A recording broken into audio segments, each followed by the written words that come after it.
ମୁଁ ତ କହିବି ତାଙ୍କ ଗାଁକୁ ଯିବା ମୋହନ ମାଝୀଙ୍କ ଗାଁକୁ ମୋହନ ମାଝୀଙ୍କୁ ଡାକିବା ସେଠି ତାଙ୍କ ପରିବାର ତାଙ୍କ ଭାଇ ବନ୍ଧୁ ସମସ୍ତଙ୍କ ସାଙ୍ଗରେ ବସିକି ଏ କଥାକୁ ଆଲୋଚନା କରିବା ତାଙ୍କ ଗାଁ ରେ ଆଜି ଲୋକ କହିବେ ଯେ ବାବୁ ମୋହନ ତମେ ଯାଇଛ ମୁଖ୍ୟମନ୍ତ୍ରୀ ହେଇଛ ତାକୁ ଛାଡ଼ କର ଜଲ୍ଦି।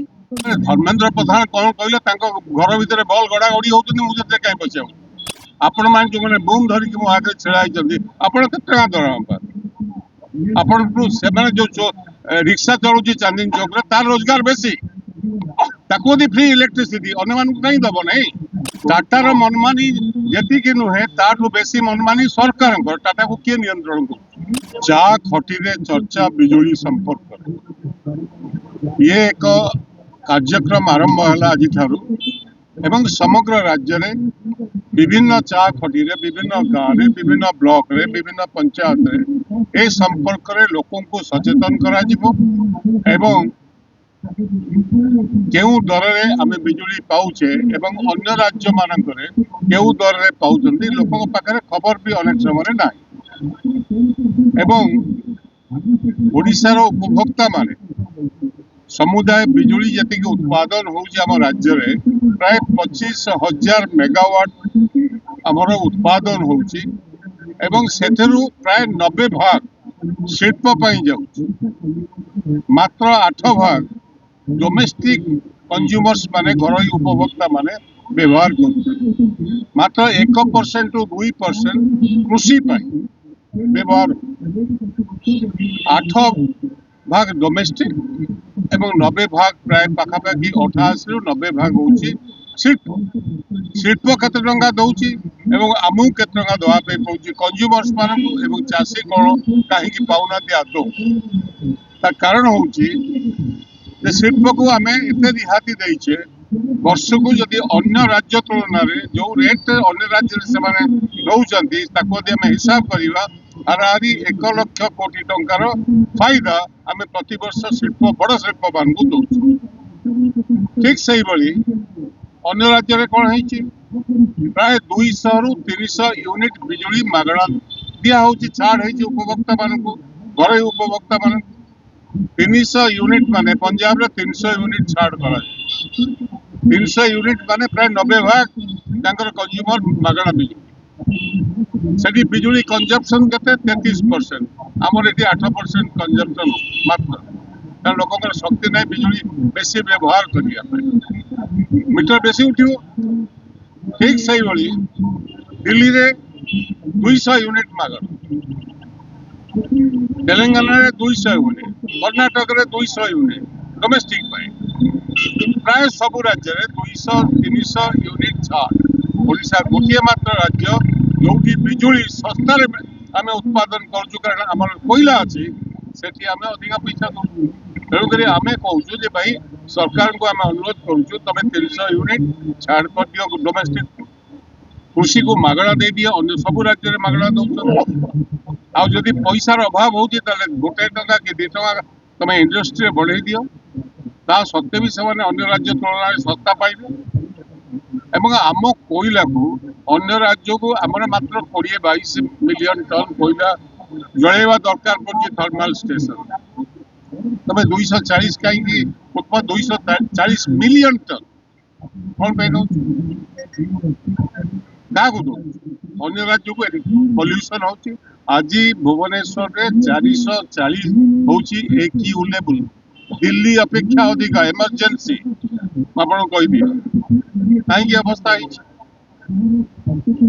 ଖନନ ଚାଲିଛି ମନ ଇଚ୍ଛା ଏଠି କନଷ୍ଟ୍ରକ୍ସନ ଭୁବନେଶ୍ୱର ପେରିଫେରିରେ ମନ ଇଚ୍ଛା ଚାଲିଛି ତାକୁ ନିୟନ୍ତ୍ରଣ କରାଯାଉନି ଅନେକ ସେମାନେ କୁହାଯାଉଛି ଆରେ ମୋଟରସାଇକେଲ ଆଉ ଗାଡିରେ ପଲ୍ୟୁସନ ଟାକୁ ଧରିଦେଲେ ପଲ୍ୟୁସନ ବୋଧେ ବନ୍ଦ ହେଇଯିବ ଭୁଲ କଥା ସେଥିରେ 2% 5% ପଲ୍ୟୁସନ ଆଡ ହେଇପାରେ କିନ୍ତୁ ଅସଲ ପଲ୍ୟୁସନ ହଉଛି ଖନନ କୋଇଲା ଖନନ ଅନ୍ୟାନ୍ୟ ଯୋଉ ଖଣି ଖାଦାନ ଖୋଳା ହଉଛି ମନ ଇଚ୍ଛା ଖୋଳା ହଉଛି ତାକୁ ବନ୍ଦ କର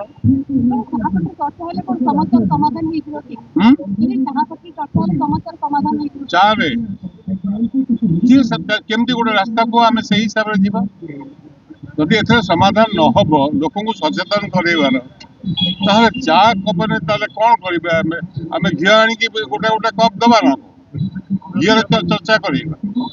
ମୋଟ କଥା ହଉଛି ସରକାରଙ୍କ ଉପରେ ପ୍ରେସର ଆଣିବା ପାଇଁ। 4 ଟଙ୍କା 50 ପଇସା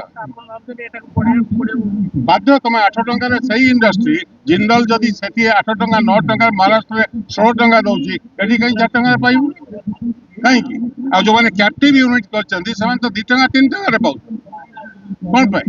ଆମ କୋଇଲା, ଆମ ପାଣି ପଲ୍ୟୁସନ ହବ, ଆମ କୋଇଲା ଖୋଳାଯିବ, ଶସ୍ତାରେ କୋଇଲା ନବ, ପାଣି ନବ ଏବଂ ଇଲେକ୍ଟ୍ରିକ ବି ଶସ୍ତାରେ ନବ, ଆମ ଉପରେ ଆହୁରି ଚଢ଼ଉ କରିବ କି? ମାନେ ତାର ଅର୍ଥ କଣ? ତେଣୁକରି ଏ ଚର୍ଚ୍ଚାକୁ ପ୍ରତି ଗାଁରେ ଚା ଖଟିରେ ଲୋକେ ଆଲୋଚନା କରିବେ। ଯଦି ଆମେ ଭୁଲ ତଥ୍ୟ ଦଉଛୁ, ଭୁଲ କଥା କହୁଛୁ, ସରକାରଙ୍କୁ ମୁଁ ଡାକୁଛି ମୋହନ ମାଝୀଙ୍କୁ, ଆସ ଏଇଠି ଠିଆ ହୁଅ ଚା ଖଟିରେ, କଥାବାର୍ତ୍ତା ହବ ଲୋକଙ୍କ ସାମ୍ନାରେ। ଅସୁବିଧା କଣ? କାହା କଥା ଶୁଣିଲେ? ଧର୍ମେନ୍ଦ୍ର ପ୍ରଧାନ କଣ କହିଲେ? ତାଙ୍କ ଘର ଭିତରେ ବଲ୍ ଗଡାଗଡି ହଉଛନ୍ତି, ମୁଁ ସେଥିରେ କାହିଁ ପଶିବାକୁ? ସେଗୁଡା ସବୁ ରେଟୋରିକ, ଲୋକଙ୍କର ଆଟେନସନକୁ ଅନ୍ୟ ଜାଗାକୁ ନେବା ପାଇଁ ଇଏ ଏକ ବାହାନା। ଅସଲ ମୁଦ୍ଦା ଉପରେ ଆଲୋଚନା କର ନା। ତମେ ତ ଇଲେକ୍ସନ ବେଳେ କହିଥିଲ 300 ୟୁନିଟ୍ ଛାଡ କରିବ, କାହିଁ କରିବନି? ତମେ ଦିଲ୍ଲୀରେ ତ ସରକାର ଏବେ ଅଛି, ସେତେବେଳେ ଆମ୍ ଆଦମୀ ପାର୍ଟି ଆରମ୍ଭ କରିଥିଲା, ତମେ ତ ଏବେ ବି ଦଉଛ, ଦେବାକୁ ବାଧ୍ୟ ହଉଛ, ଲୋକଙ୍କର ପ୍ରେସର ଅଛି। ମୁଁ ସବୁବେଳେ କହେ ଯେ ରିକ୍ସା ବାଲା ଦିଲ୍ଲୀର ଚାନ୍ଦିନୀ ଚୌକରେ ଯେତିକି ପଇସା ରୋଜଗାର କରେ, ସେ ଯଦି ମାଗଣା ଇଲେକ୍ସନ ପାଉଛି, ଏଠି ଯୋଉମାନେ ଝୁଗି ଝୁପୁଡିରେ ଅଛନ୍ତି, ଆପଣମାନେ ଯୋଉମାନେ ବୁମ୍ ଧରିକି ମୋ ଆଗରେ ଛିଡା ହେଇଛନ୍ତି, ଆପଣ କେତେ ଟଙ୍କା ଦରମା ପାଆନ୍ତି? ଆପଣଙ୍କୁ ସେମାନେ ଯୋଉ ରିକ୍ସା ଚଳୁଛି ଚାନ୍ଦିନୀ ଚୌକରେ, ତାର ରୋଜଗାର ବେଶୀ, ତାକୁ ଯଦି ଫ୍ରି ଇଲେକ୍ଟ୍ରିସିଟି ଅନ୍ୟମାନଙ୍କୁ କାହିଁ ଦବ ନାହିଁ? କେତେ ଟଙ୍କା ପଡିବ? 10-20 ହଜାର କୋଟି ଟଙ୍କା ଲାଗିବ। ତମେ ଲକ୍ଷ କୋଟି ଟଙ୍କା ତମେ ଛାଡ କରୁଛ କାହିଁକି ଶିଳ୍ପକୁ? କଣ ପାଇଁ? 100-200 ଶିଳ୍ପ, ବଡ ଶିଳ୍ପ, ସେମାନେ କାହିଁକି ଲକ୍ଷ କୋଟି ଟଙ୍କା 80,000ରୁ ତାଙ୍କ ଇକୋନୋମିକ ସର୍ଭେ କହୁଛି, ଏଇଆ ହଉଛି କଥା, ସରକାରୀ ରିପୋର୍ଟ। ଟାଟାର ମନମାନି ଯେତିକି ନୁହେଁ, ତାଠୁ ବେଶୀ ମନମାନି ସରକାରଙ୍କର। ଟାଟାକୁ କିଏ ନିୟନ୍ତ୍ରଣ କରୁଛି? OERC। ଯୋଉ ପର୍ଯ୍ୟନ୍ତ OERC ନ କହିଛି ଟାଟା ଇଞ୍ଚେ ଆଗକୁ ଯାଇପାରିବ ନାହିଁ। ଏଠି ପଞ୍ଜାବୀ ବସିଛନ୍ତି ରିଟାୟାର୍ଡ IAS ଅଫିସର, ଯାଇକି OERC ରେ ଚାକିରି ଛଡିଲା, ଏଠି ଚିଫ ସେକ୍ରେଟାରୀ ଚାକିରିରୁ ସେଠି ଯାଇ ବସିଗଲେ। ତମେ କଣ କରୁଛ? ସେଠି ଯଦି ଦିଲ୍ଲୀର ଯୋଉ ତାଙ୍କର ରେଗୁଲେଟରୀ କମିଶନ, ସେମାନେ ଯଦି କହିବେ ଯେ ତମେ ଏକ୍ସଟ୍ରା କେତେବେଳେ ନବ, ନା ଯେତେବେଳେ ତମେ ଲୋଡ ଫ୍ୟାକ୍ଟରଟା ବଢିବ।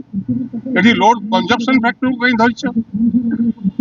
କଣ କଥା ହଉଛି, ବିଷୟକୁ ଆମକୁ ବୁଝିବାକୁ ପଡିବ। ଲୋକେ ଜାଣନ୍ତି ନାହିଁ, ଲୋକେ ବୁଝନ୍ତି ନାହିଁ। ଲୋକ ଚାଲିଛନ୍ତି ହୋରେ, ଖବର କାଗଜରେ ଆଡଭର୍ଟାଇଜମେଣ୍ଟ ବାହାରିଗଲା, ଆମ ଫଟୋ ଜୋରରେ ବାଢିଗଲା, ବାସ୍ ଆମେ ସେଥିରେ ଖୁସି। ମୁଁ ତ କହିବି ତାଙ୍କ ଗାଁକୁ ଯିବା, ମୋହନ ମାଝୀଙ୍କ ଗାଁକୁ, ମୋହନ ମାଝୀଙ୍କୁ ଡାକିବା, ସେଠି ତାଙ୍କ ପରିବାର, ତାଙ୍କ ଭାଇ ବନ୍ଧୁ ସମସ୍ତଙ୍କ ସାଙ୍ଗରେ ବସିକି ଏ କଥାକୁ ଆଲୋଚନା କରିବା। ତାଙ୍କ ଗାଁ ବାଲା ଆଜି ନ କହିବେ ଯେ ବାବୁ ମୋହନ ତମେ ଯାଇଛ, ମୁଖ୍ୟମନ୍ତ୍ରୀ ହେଇଛ, ତାକୁ ଛାଡ କର ଜଲ୍ଦି। I take this challenge, can he come to his village, ଏ ବିଷୟରେ ଡିବେଟ କରିବା ପାଇଁ। କୌଣସି ଚା ଖଟିରେ ଆସିକି ଡିବେଟ କରିପାରିବେ? ଏ ଚା ଖଟିରୁ ଆରମ୍ଭ ହେଲା, ଓଡିଶାର ସବୁ ଚା ଖଟିରେ ଏ ବିଷୟରେ ଆଲୋଚନା ହବ। ତମ ଭାଇ ତମ ଗାଁରେ ଆଲୋଚନା କର ନା। ମାନେ ମୁଁ ଆହ୍ୱାନ ତାଙ୍କ ଗାଁରେ ନାହିଁ, ମୁଁ ଗୋଟେ ଏକ୍ସାମ୍ପଲ ଦେଲି। ମୋହନ ମାଝୀ ରାଜ୍ୟର ମୁଖ୍ୟମନ୍ତ୍ରୀ, ମଧ୍ୟବିତ୍ତ ଶ୍ରେଣୀରୁ ସେ ଆସିଛନ୍ତି, ସେ ବି ଜାଣିଛନ୍ତି ବିରୋଧୀ ପକ୍ଷରେ ଥିଲେ, ସେ ବି ସେ କଥା କହୁଥିଲେ ବିଧାନସଭାରେ। ମୋର କହିବା କଥା, ଏଇଟା ପଲିଟିକାଲି ମୁଁ ନେବା ପାଇଁ ଚାହେଁ, ରାଜନୀତିକ ଦୃଷ୍ଟିକୋଣରୁ ମୁଁ ଏକଥା କହୁନାହିଁ। ଯୋଉଟା ଲୋକ ଏଠି ଦାଦନ ଖଟିଆ, ଏଠି ମାତ୍ର 2% ହବ ଇରିଗେସନ ପାଇଁ ଇଲେକ୍ଟ୍ରିସିଟି। ଅନ୍ୟ ସବୁ ଏଇ ଆନ୍ଧ୍ରପ୍ରଦେଶରେ କେତେ 40% ଇଲେକ୍ଟ୍ରିସିଟି ବ୍ୟବହାର ହଉଛି କୃଷି ପାଇଁ। ଆଉ ଯଦି ଗାଁରେ କୃଷି ହବନି, ଲିଫ୍ଟ ଇରିଗେସନ ପଏଣ୍ଟ ସବୁ ବନ୍ଦ ହେଇକି ରହିବ, ଲୋକ ଦାଦନ ଖଟିବନି ତ କରିବେ।